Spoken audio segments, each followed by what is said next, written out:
राजा के जी उठने से नगर और अंतःपुर में उत्सव। श्री वशिष्ठ जी कहते हैं, रघुकुल भूषण राम सरस्वती देवी यूं कहकर उस राजमहल में ही अंतर्धान हो गई।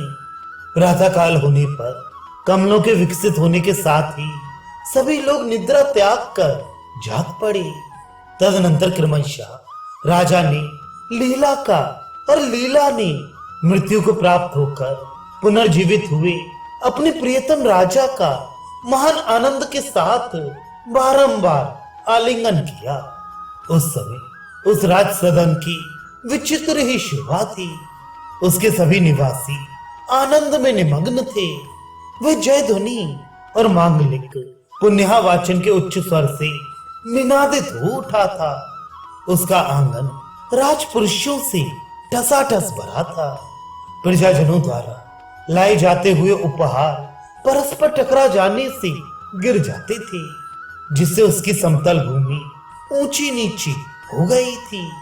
उस उत्सव के अवसर पर मस्तक पर पुष्पमाला धारण किए हुए लोगों के आने जाने से उसकी विशेष शोभा हो रही थी। वह मंत्रियों, सामंत राजाओं और नगरवासियों द्वारा बिखेरे गए मांगलिक पदार्थों से आच्छन्न था। उस समय पूर्व लीला दूसरी लीला रानी को एवं अपने पति महाराज पद्म को परलोक से ले आई है।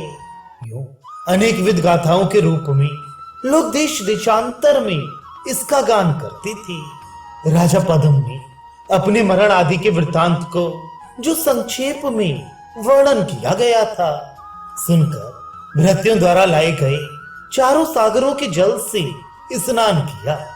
तत्पश्चात ब्राह्मणों, मंत्रियों और भूपालों ने उसका अभिषेक किया।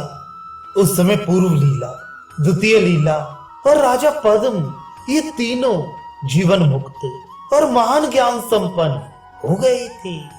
इस प्रकार पृथ्वीपति पद्म को अपने पुरुषार्थ के बल से तथा भगवती सरस्वती के प्रसाद से त्रिलोकी का वह श्रेय प्राप्त हुआ। तदनंतर सराहनीय गुणों से युक्त राजा पद्म, जिसे सरस्वती द्वारा उपदिष्ट ज्ञान के प्रभाव से भली भांति आत्म तत्व का बोध हो चुका था, दोनों लीलाओं के साथ वहां राज्य शासन करने लगा।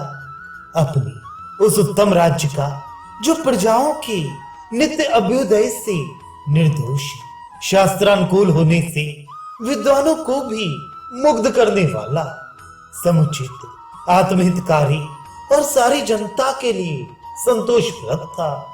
चिरकाल तक पालन करके अंत में वे श्रेष्ठ दंपत्ति लीला और राजा पद्म विमुक्त हो गए।